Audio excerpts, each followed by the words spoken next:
With its stimulating effects, it's easy to understand why coffee is the second most traded commodity on Earth after oil. For many, it keeps us awake and moving through our busy days. But how does it work? What exactly does coffee do to your brain? Whenever you're awake, a chemical called adenosine slowly accumulates in your brain, and this adenosine binds to receptors which slow down brain activity. Ultimately, the more adenosine there is, the more tired your brain feels, which makes sense as the longer you're awake, the more fatigued you become. Conversely, while you sleep, the concentration of adenosine declines, gradually promoting wakefulness. But it turns out that the caffeine in your coffee is incredibly similar to adenosine in structure. The caffeine works its way through your bloodstream and into your brain, where it starts to compete and binds with adenosine receptors. But because it's not adenosine, the sleepiness effect isn't felt. Adenosine can no longer bind, meaning its calming properties are diminished, which is great for you when you're feeling tired. However, with long-term use of caffeine, your brain responds by creating more adenosine receptors, which means more caffeine is required to elicit the same response.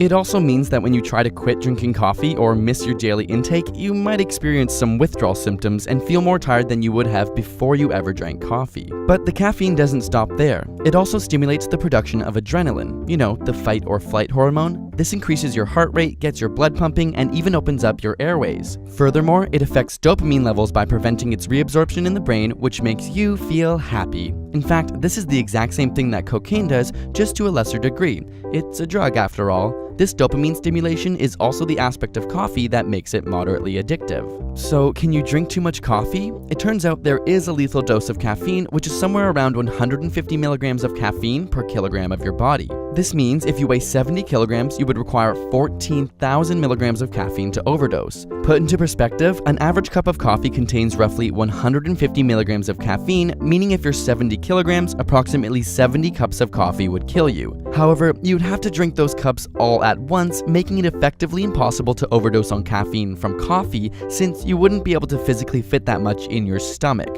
You would also start experiencing mania and hallucinations before getting to this point. Caffeine also has a half-life of around 6 hours, so if you drank a standard coffee with around 150 milligrams of caffeine, after about 6 hours there'll only be 75 milligrams left in your system and you'll be feeling half of the effect, and 6 hours after that you'll have 37.5 milligrams, leaving more room for adenosine to jump back into action, which is why you may reach for another cup throughout the day to maintain that glorious, alert, and energetic feeling. So drink up and enjoy the buzz while it lasts. And for all of you in school, while we know caffeine is key, so are good deals on textbooks. So we've teamed up with slugbooks.com to get you the cheapest prices for the books you need. All you have to do is head to slugbooks.com/asapscience and search the ISBN number of the books you're looking for. Slugbooks will then compare prices from all across the net. Seriously, we know how expensive textbooks can be, so hopefully this will save you some money.